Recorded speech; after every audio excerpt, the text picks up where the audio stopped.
All right, so as usual, these are the things that I want to talk about today, and we got time cards slid in there as well. So if you want to jump to a particular point in the video and watch that particular segment of mathy stuff, you're free to do so. So the goal of this video is to get to a point where I can talk about a categorification of the orbit stabilizer theorem. And so that was a lot of words. There are also a lot of words in the title here. Hopefully I will make some of them clear and how they connect to the orbit stabilizer theorem. So we're going to go ahead and start off with what is a group action? That is the first question in the title of this video, and it's the easiest one to answer. So we should probably talk about what the operative word in that little piece of jargon is, what a group is. A group is a set along with a binary operation such that that operation is 1, associative, 2, identities exist for that operation in the group, and 3, inverses exist for every element in the group. That is, there is some element that takes you from where you are back to the identity element. I've talked about these before in other contexts, particularly this video from a while back that tries to take it a bit slower through what a group is and introducing those. So if you're not super comfortable with what a group is, that might be a good video to check out. Otherwise, I'm gonna keep going. So one of the things that you might find issue with in this definition is that it's very abstract. It's not really doing anything to anything else. There's not really a natural way to connect it to things, but there is a different way to approach groups that has a more applicative feel, like it's actually doing something to some other mathematical thing. And the way that we do this is that we just, in my opinion, make it more complicated. There is a layer of complexity that we got to add on to make these groups act on something, and that's what a group action is. It's a group acting on a set. So what does that mean? Well, first off, given a group G and a set X, we can define a group action, which is a function from the cross product of G and X to X by phi of G comma X is equal to G times X. And so I'm going to stop the definition really quick because it's a little bit weird. The multiplication that's in the definition of the function phi doesn't necessarily need to be the operation from the group itself. So the only thing that this guy needs to accomplish are the following. First, there needs to be a sense of identity with the action phi. That is, if you're going to use the identity element from your group to act on anything in your set, then that's just going to give you what you started with from the set. Secondly, the function phi has to be consistent with the group operation. That is, if you act on an element X with G times H from your group, then that has to be the same thing as acting on X with H first and then acting on that resultant thing with G. It's a little bit weird. I've gone ahead and written that equality a few different ways in a little string here to make it a little bit more clear what I'm saying. The point though is that whatever your actions operation is, even if it's not the group operation, it should still work nicely with whatever your group operation is doing. And that's basically what this long string says. So just to give a few examples of what group actions can look like, first off, we can go ahead and look at groups acting on themselves. So this is probably the most straightforward example of a group action that you can get, and I've also chosen one of the smaller groups to do it with. So if we go ahead and take multiplication mod 3 on the set of integers 1 and 2, and we take our set that we're acting on as that set of 1 and 2, then we can go ahead and define the group action by just what the group operation is. And that ends up defining phi in this way, and you get these 4 equalities. Now those 4 equalities can also be represented graphically, and this is going to be important later on.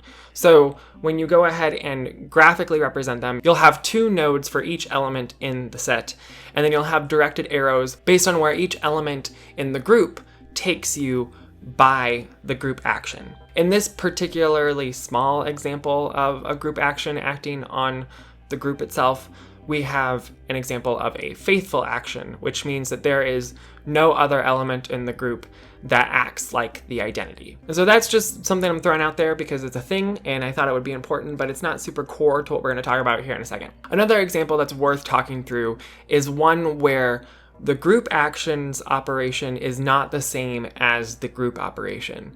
And we can do this with another instance of a group acting on itself. So to do this, we're going to go ahead and take the symmetry group of an equilateral triangle. So the group of symmetries on an equilateral triangle that preserve the overall structure of the triangle. The elements of this group are rotation by 120 degrees, by 240 degrees, by 360 degrees, which is also the identity element, and then by flipping over one of the axes defined by the vertices of the triangle. All rotations are counterclockwise as well. And we're also, again, going to take the set that we're acting on as the group itself, or the underlying set of the group. And so we can go ahead and define the group action by phi of g and x is equal to g acting on x, and that action is defined by gx, G inverse, where that concatenation is the group operation in question. This particular action that is not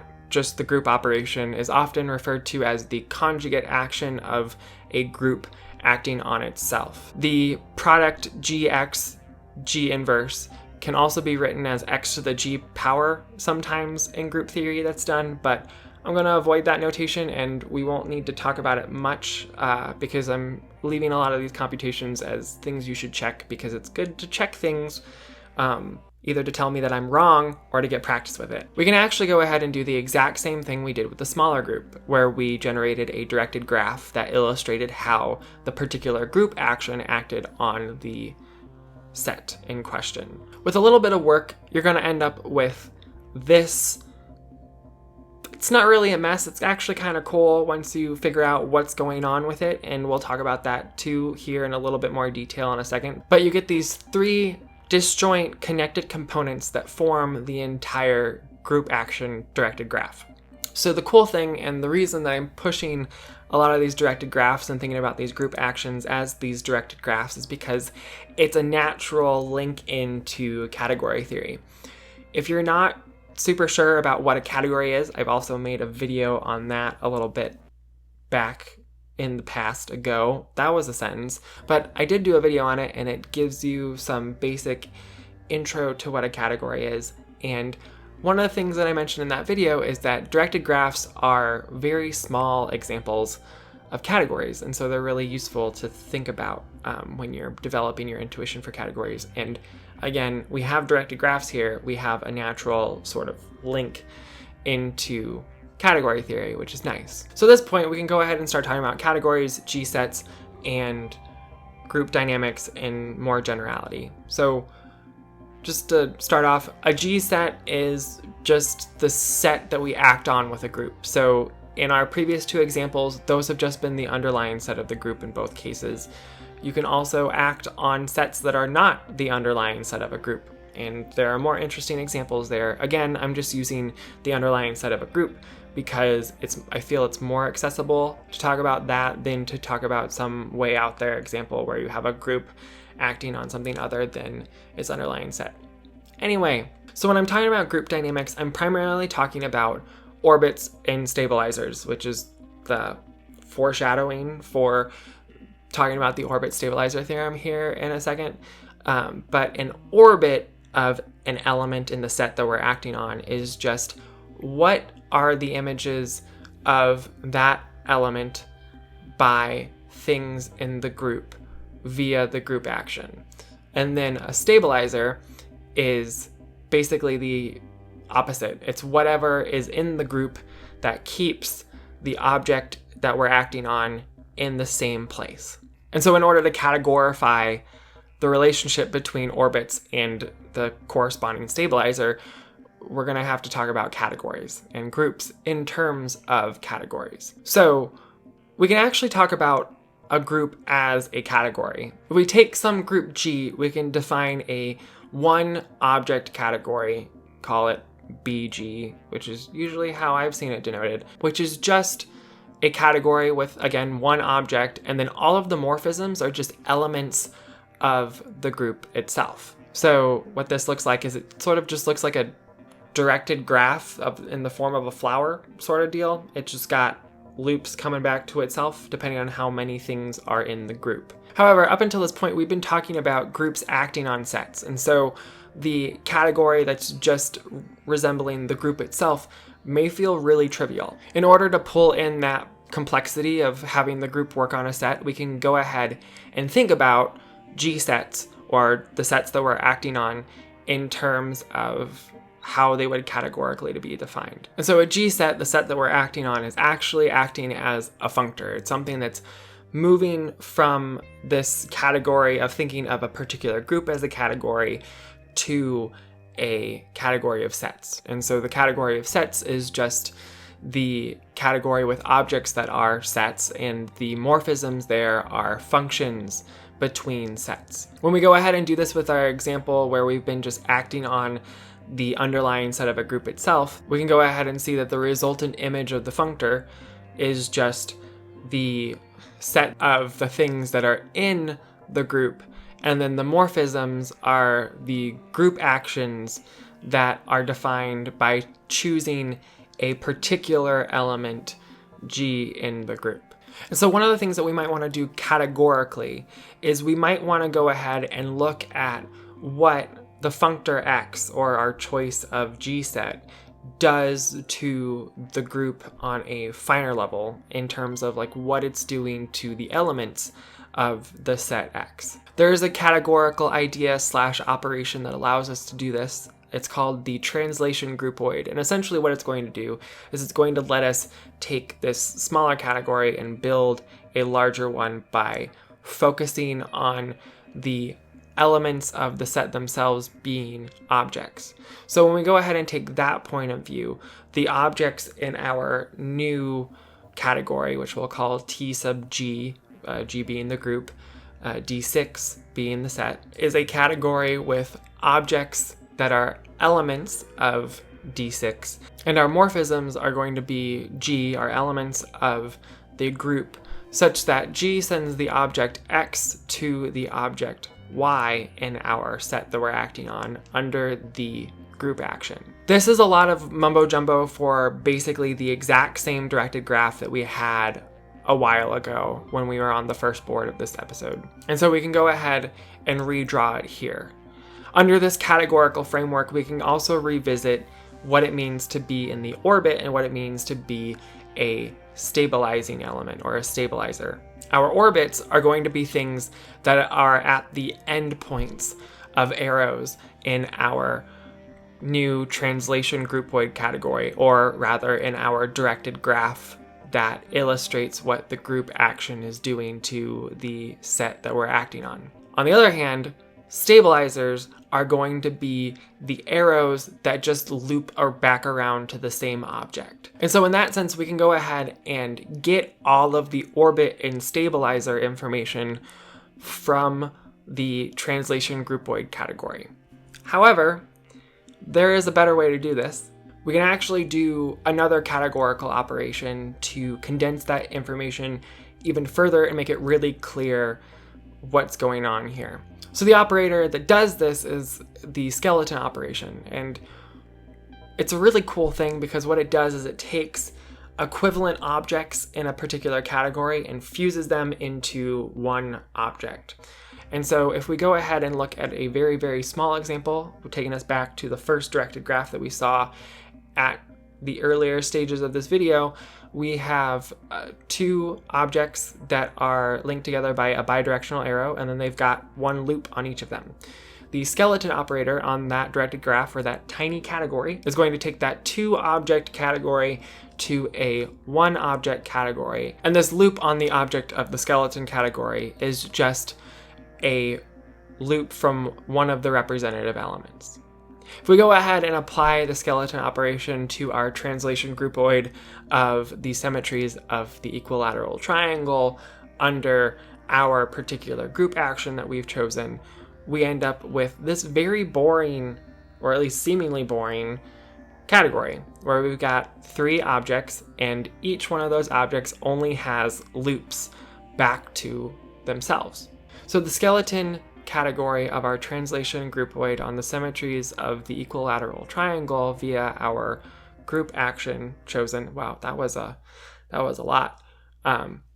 That's mathematically what it is. Anyway, so the skeleton category that we get out seems pretty boring, but if you stare at it for a little bit, you'll notice some patterns. So we go ahead and look back to what we determined the categorical ideas of orbits and stabilizers are, then the objects of the skeleton of the translation groupoid is just distinct orbits. And then the morphisms are just going to be the stabilizers of a representative element from a particular distinct orbit. And that's great because we finally have enough information to talk about how this all relates to the orbit stabilizer theorem. So the orbit stabilizer theorem says that for a finite group acting on a set, the size of that particular group is equal to the size of the orbit of the group action on a particular object times the size of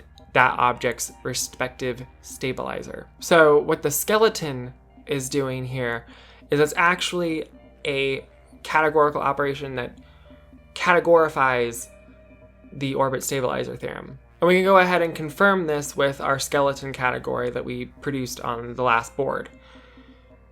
We can see in each case that the number of things in each distinct orbit times the number of morphisms to that distinct orbit is equal to 6, which is the same number of things in the underlying set of the symmetries of the equilateral triangle. Now, the last thing I should mention here is that the category theory can be pretty abstract, and that's what category theory is. It's very abstract stuff. Mathematicians sometimes call it abstract nonsense. But the cool thing about categorifying this is that if you can find an identical construction in a different field of math categorically, and then also produce some level of categorical equivalence between the construction for the orbit stabilizer theorem and the construction in whatever field of math that you're doing, then you have a orbit stabilizer theorem for that particular field of math. And so that's pretty cool, but the other thing that's pretty cool about this will require that we step back a little bit from the category theory and look at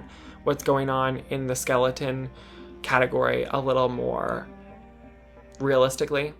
So in each one of these orbits, there's a different way of looking at what the triangle is doing. And in each case, we can use a similar idea to approach problems about determining the size of certain symmetry groups of polyhedra or other regular polygons. And it goes a little bit something like this. So in our first orbit, where we only have the identity element, we can think about that as just looking at the triangle as a whole, not focusing on its sides or its faces or its vertices at all. None of that. And the reason for this is that no matter what you do to the triangle, because we're talking about symmetries of the triangle, it's going to look like the same triangle globally without specifying any information about the triangle. In the second orbit, we can actually think about this as looking at both sides of the triangle, since the stabilizer is just the rotations of the triangle. And so you can say that there's a front side of the triangle and there's a back side of the triangle, which is two different sides of the triangle. And then in each of those cases, we have a stabilizer of rotations, because rotations don't change the side of the triangle. And then you get 2 times 3 is 6. Alternatively, like with the third case, we can go ahead and think about the vertices of the triangle. And this is a little bit counterintuitive to get from this particular orbit, because that orbit came from reflections. However, those reflections were actually defined by vertices. When you look at an equilateral triangle, in order to get the FA operation, you define a vertex as A and then draw a line through it and reflect about that axis. And then you do the same thing with the vertex labeled B and the vertex labeled C. So there, you can think about the vertices not necessarily being changed by their respective reflection, but then rotations moving those particular vertices to different places. So yeah, essentially that's all I've got for you today. The other thing I want to note before I go is that I haven't actually presented a proof of the orbit stabilizer theorem. I've just shown a categorification of it, or rather a place in category theory where all of the machinery that corresponds directly to the orbit stabilizer theorem comes up. So just keep that in mind. This video is not a proof. But yeah, anyway, if you enjoyed this video, give it a thumbs up and subscribe for more mathematics videos. Also, I do talk about like my PhD endeavors on this channel as well, so I linked some of that stuff down below. But yeah, as always, I'm Nathan, this is Chalk, and I will see you next time. Okay, so now we're at the point where we can go ahead and start talking about categories, G-sets, and group dynamics. That was a lot of noises right there. That was gross. Don't know what happened here.